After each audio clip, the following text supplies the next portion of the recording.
going on, everyone? DSP here, and welcome to the December 29th, 2011 holiday edition of Ask the King. This is actually episode 19, so I've done 19 of these in the past year and a half since I adopted the series. We have a lot of questions that I really enjoyed going through this time. In fact, I've picked more questions than ever before. Even Twitter, I picked a ridiculous amount of Twitter questions. So we're going to get right into it, and I'm going to try to be as concise as possible in my answers.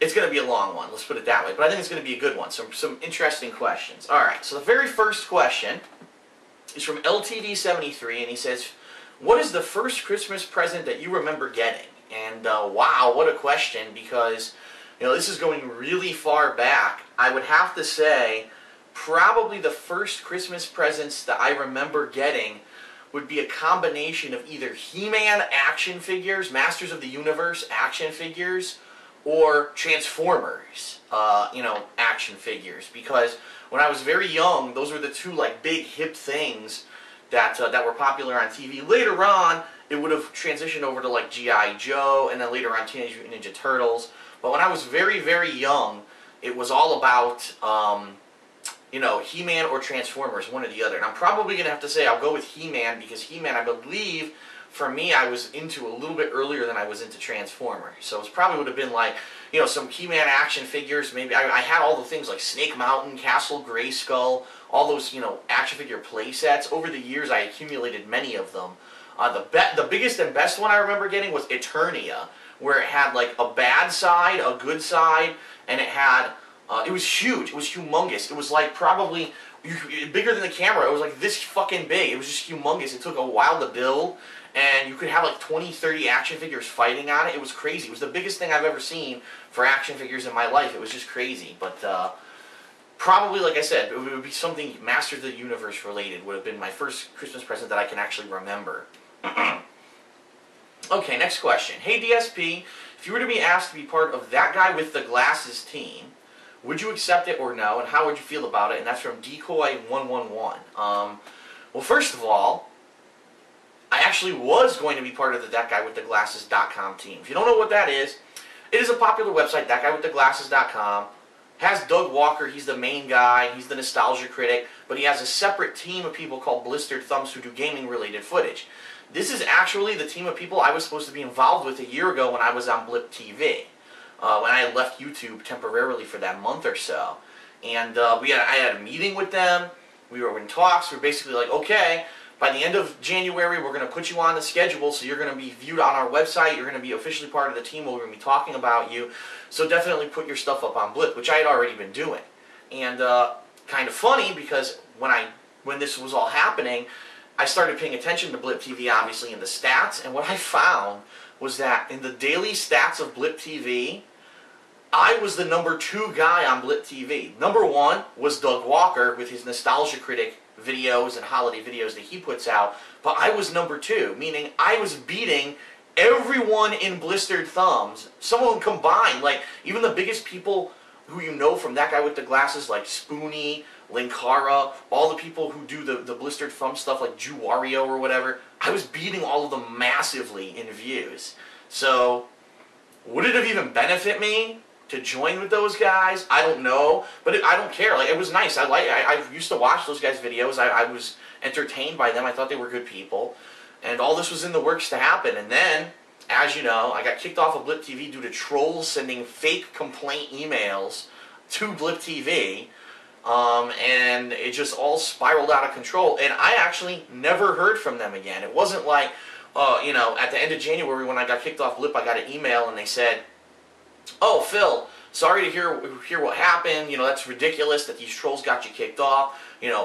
Wish you the best." I just never heard from them again, ever. They never contacted me. We originally had email contact and a Skype meeting. They never contacted me on Skype. They never contacted me via email. They just basically, I guess, wrote me off and knew that since I was banned from the site that I was going to have nothing to do with them, and they just never contacted me again. So I don't know if there's bad blood there. I have no idea what really happened.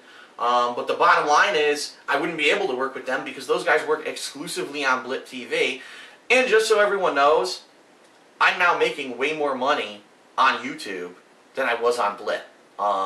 YouTube, the way it works with my partnership with Machinima, I'm making way more money than I was that month and a half that I was on Blip. So it actually worked out in my benefit that I left Blip and came back to YouTube. So I would like to, once again, I would like to personally thank the trolls for trying to screw me over, because you actually helped me even more, and I get paid more money now thanks to you, the trolls. So thank you very much for being idiots. Okay, next question. Hey Phil, as you know, there's going to be a Spider-Man reboot coming next year, but after doing some research, I found out that Mary Jane has been completely replaced with Gwen Stacy, and that the main antagonist is the Lizard, which doesn't seem like he would be a major Spider-Man villain for a full film. They also have 2 sequels planned, and one of them already has a May 2nd, 2014 release date. People keep complaining about the change in actors when these reboots happen, saying that these movies should be more focused on the story, and it can be hit or miss, and this might actually fail as a reboot. What are your thoughts on this reboot and reboots in general? How do you think reboots should be handled? Now, he had 2 questions, so that's the first one. These are both from Torn Reaper. I'll answer the first question. Reboots can be beneficial if a classic theme, a classic story has fallen by the wayside, has become so outdated or out of touch with the modern times that you really feel this story needs to be modernized in order to make sense. But what I think they're doing today is they're just taking things that they know were tried and true moneymakers in the past and rebooting them just for the sake of rebooting them. They're not trying to reintroduce this classic character or modernize this story to make it make sense for a modern audience. All they're trying to do is make a cheap buck. Case in point, the Spider-Man movie. What the fuck? The original Spider-Man movie was what, 10 years ago? Maybe, okay, maybe I'm a little off. Maybe it was a little bit more than that. But those movies are very modern. You could watch those movies today and still say, okay, that's taking place today. There's no reason for you to say, oh, you know, this doesn't make sense. It doesn't really appeal to me because it's not in the time, you know, of this time period or anything like that. And again, it's not like anyone's forgotten who Spider-Man is and he needs to be reintroduced to the people.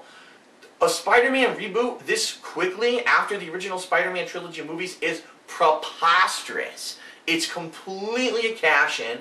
You can tell that basically they ran that plot line to ground, okay? With Spider-Man 3, they ruined it, okay? They made Spider-Man a fucking emo. Venom, the character, was completely ruined. It was nothing like what Venom actually is in the comic books. You could tell the influence that Hollywood and all those people had. The original 2 Spider-Man movies were outstanding. Sam Raimi had massive...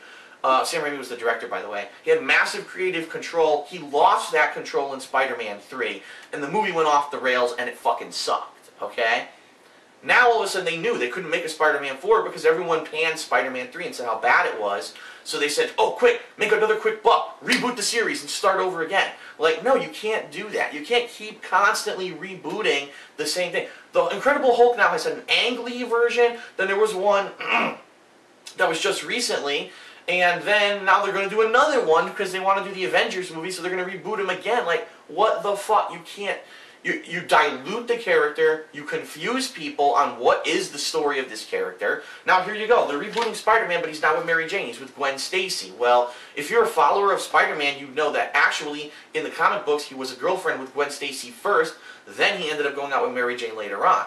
Are they following along the comic books more? Is this another rehash storyline where it's completely original? Is this... It just doesn't make sense. It's too confusing, it's watering down the mythos and the plot lines and the stories of these classic characters.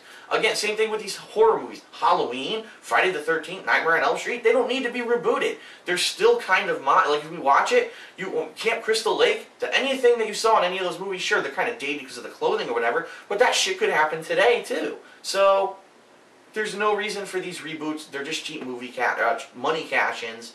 That's all they are, okay? Now, Torn Reaper's second question, he says, on a similar note, I found out that Beanox is working on a movie tie-in that takes place after the actual Amazing Spider-Man movie. It was in development for almost a year so far, and was developed by a separate team from the people that made Edge of Time. It takes Spider-Man back to the open world formula, and the gameplay trailer shown at New York Comic Con looks epic. It seems that Edge of Time was just a cheap cash-in to try to get you ready for the 2012 movie, and I understand why Edge of Time was rushed and it failed. What are your thoughts on this movie tie-in, and do you think it will be better than the movie? I don't know. Beanox, let me put it this way. Beanox is a good studio. I mean, they've been doing pretty good. They made, what was this? Shattered Dimensions. Spider-Man Shattered Dimensions was a really good game. But, again, it's a movie tie-in. So, I don't know. It's all going to depend. I don't want to weigh my opinion yet because I think we could see more as the game gets closer.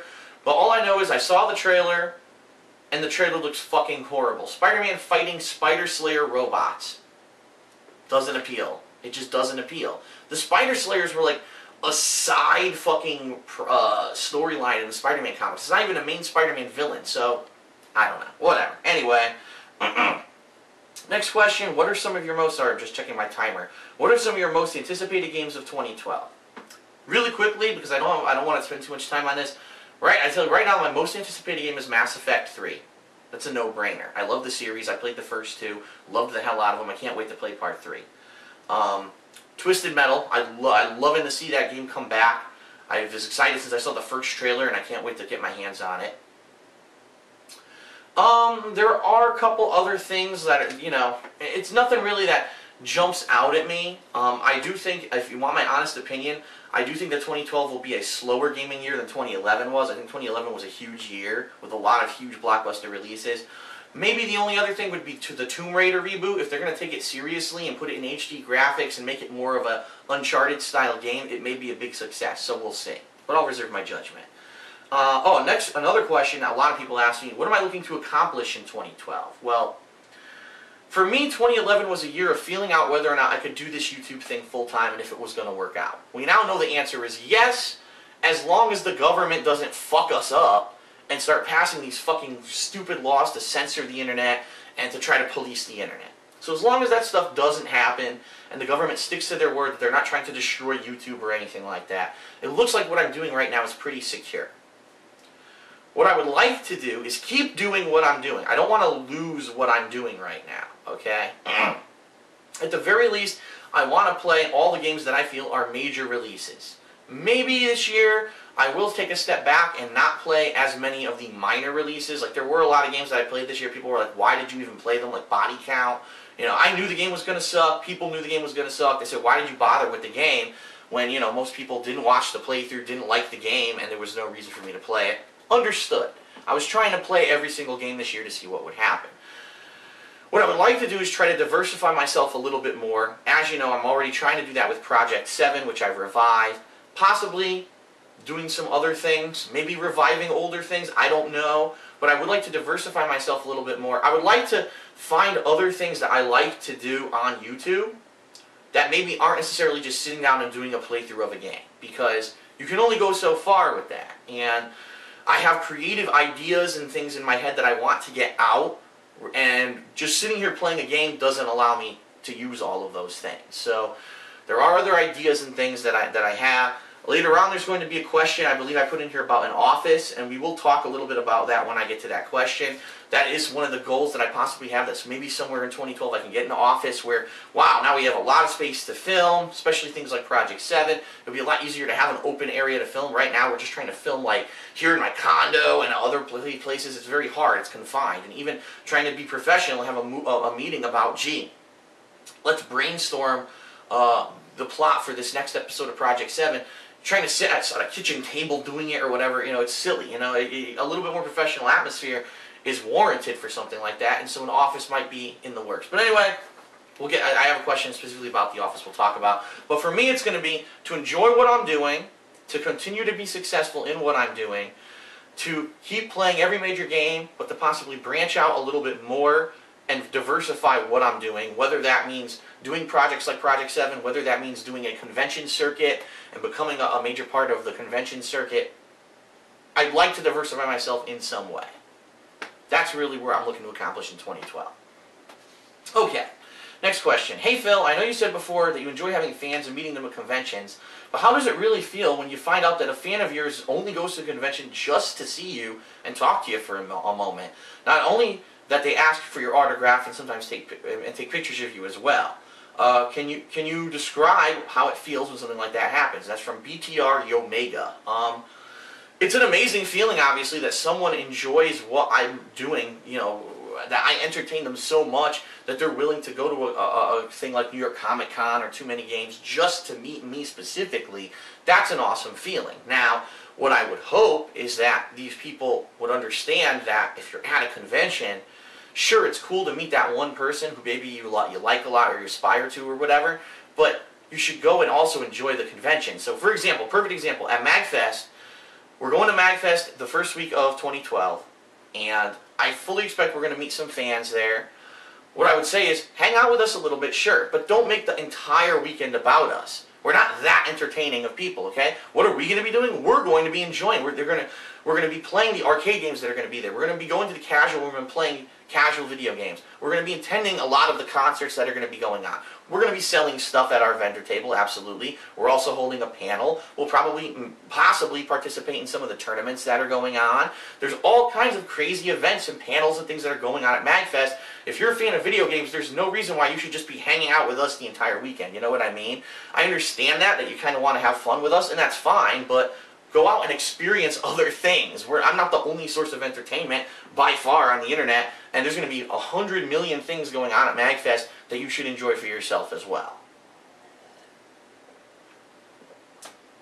All that being said, I am extremely flattered that people are actually willing to go out of their way to come and meet us at these events, but understand, we're not some giant freaking celebrity, you know what I mean? We're just having fun doing what we're doing, and we're having a blast being able to make a living doing it, so there's no reason for you to like freak out. It's not like you're meeting your idol, and even then, I'm the kind of guy, I've never been the kind of person who's starstruck. Oh my god, I just met Tom Cruise! Oh my god, I can't believe I met, Bill Gates, or anything like that. They're just people, you know what I mean? Everyone is just a person, and there's no reason for anyone to be flipping out over meeting a person. So, I've never had that fanboyish kind of a thing in my head.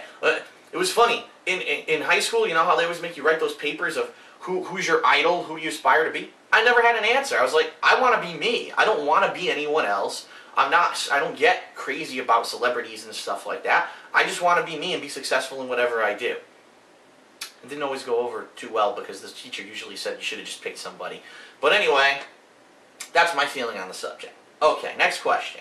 Hey Phil, you bought a Nintendo 3DS, and even if you can't do YouTube playthroughs of games on it, I was wondering if you could give us your opinion about games that you played on the system, and maybe even on the PS Vita, if you buy one someday. Maybe some sort of hateful truth review on these portable games. I think your viewers would like to have your honest opinion about portable games that are worth buying. That's from APF Gamer. That's a great suggestion. I honestly have not played any games on my 3DS yet besides old DS games, so I have Mario 3D Land, and I'm also going to get Mario Kart. And what I'm planning on doing is when we go to MagFest, that's going to be a huge road trip. And also, I'm sure there's going to be plenty of people there, for example, playing Mario Kart locally.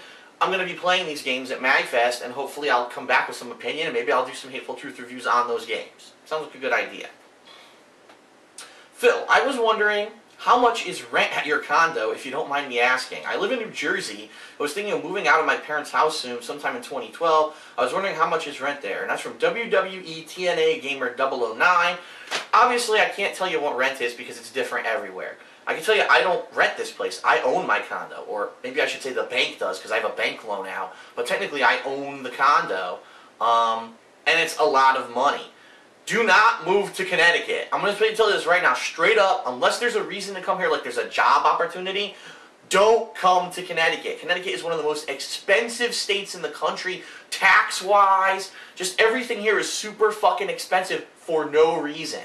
It's really the reason is because there's a very small proportion of people who live in these ritzy fucking houses. I'm talking maybe a couple hundred people who are famous. We're talking movie directors. We're talking movie stars. Then they live here in Connecticut in this one particular area, and just because they're here, the income level of the entire state jumps disproportionately, and so everyone here who's making like minimum wage is paying an insane amount of taxes. So don't come to Connecticut. The rent's high, the taxes are high, everything's high. Get the fuck out.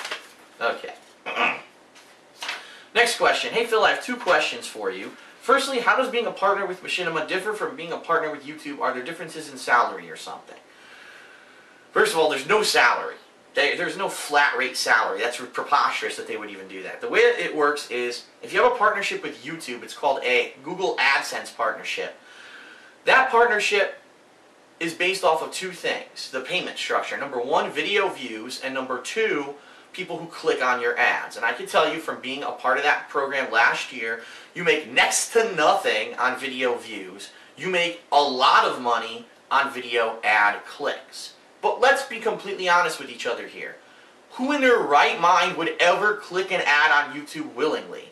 I will tell you, 0 people. 0 people who go to YouTube would ever click a YouTube ad willingly. So the whole program is innately flawed in the way that it was designed. The only people who really make it big, you know what I mean, like they're successful using the regular YouTube AdSense program, are number one, people who abuse YouTube to get artificial views. So okay, I'm mistagging my videos, I'm doing all this bullshit so that I can get my video on the main page of YouTube every day, and therefore I get a ridiculous amount of views on my videos, like 1 million hits per video, and they do maybe 2 videos a week. So okay, maybe if I was getting 2 to 3 million views on a couple videos a week, maybe then AdSense would pay out for video views. You'd be making decent money, okay? But realistically, the only people who make a lot of money are people who get ad clicks, and it's all bullshit. You have to find a way to trick your fans into clicking the ads, and that's how you make money with Google AdSense. It's that simple. It's a pain in the ass. It's not a safe program because at any time Google can think that you're abusing it and kick you out. And I can tell you from experience, I got kicked out unfairly. I actually been contacted over the past year by lots of people who never once told someone to click an ad, but because they were making a lot of money, they got kicked out of the program. And it's absolutely ridiculous. It's unstable. The program's a piece of shit. Okay? For an honest person, the program is a piece of shit. The Machinima partnership is different because the Machinima partnership only is based on my video views. So as long as I focus on just getting my videos seen, I get paid. It's a much better program. There's much more incentive for me to put out quality content, and it's not based off of trying to trick people into doing something like clicking an ad. So the Machinima contract, in my opinion, leaps and bounds better than the regular AdSense contract with Google. Okay? Alright, now the second question here, he says, have you ever thought about writing a book? Sorry, I keep checking this to make sure I'm not out of time. Have you ever thought about writing a book about your life if you ever found the time to do so? I'm sure many people would be interested in how the normal American found success in a tough economic climate. And those questions are from either Dachiman or Dakiman. I'm not sure how to pronounce it. But first of all, I don't think I've gone far enough to write a book. I mean, my experiences on YouTube and turning it into a full-time job, sure, it's an interesting story. I have a lot of stuff I could talk about. My trials and tribulations, being kicked off of multiple websites, the experience with trolls, actually some of the technical ins and outs of YouTube and the shit that I've had to put up with, and the fact that it's, you know, it's kind of a shaky thing. It's not exactly financially stable, and it could be a little bit risky doing what I'm doing. I think the story would be an interesting one, but I think I would like to go a little bit further and see if maybe if I can get to a point where I know I am guaranteed to be successful. Like, let's say I diversify myself in 2012 and Project 7 is a success, and I've got other things I'm working on, and I'm financially stable and I know I'm going to be financially stable, then I could write this book as a success story. But I think it would be stupid for me to jump the gun and kind of almost jinx myself to say, oh, here's my success story of how everything worked out, and the next thing you know, the government censors the internet, YouTube, you know, changes the way they work, and I'm not doing it anymore. It would be hypocritical and it wouldn't make sense. I think we have time for 1 or 2 more questions. So, for this first part, it's definitely going to be a 2-part episode this week.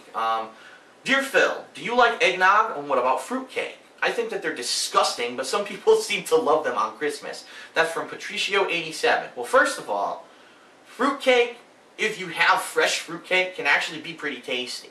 And eggnog, I don't know if you know this, but eggnog that you buy in a store is not real eggnog.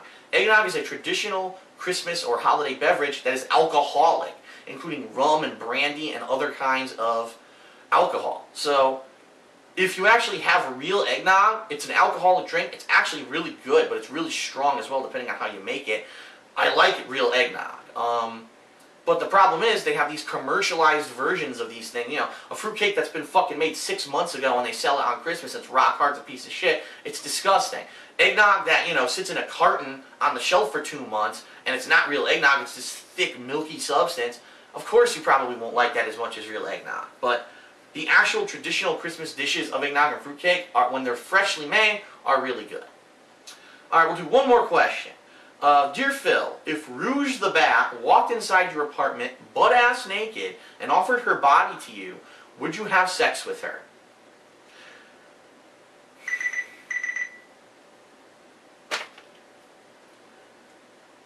Well, we're about to be done with the first part. It's a two-part question. Let me at least read the second part, and we'll get through it. And regardless if you answered yes or no to the first question, would you have sex with Sonic the Hedgehog?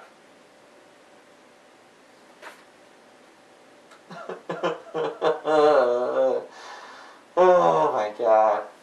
Those questions were from Jolly African American. Excellent. Alright, so we'll be right back with part 2 of Ask the King. Stay tuned because we have a lot more questions, including a ridiculous amount of Twitter questions to answer. Pretty good ones coming up. I'll see you in part 2.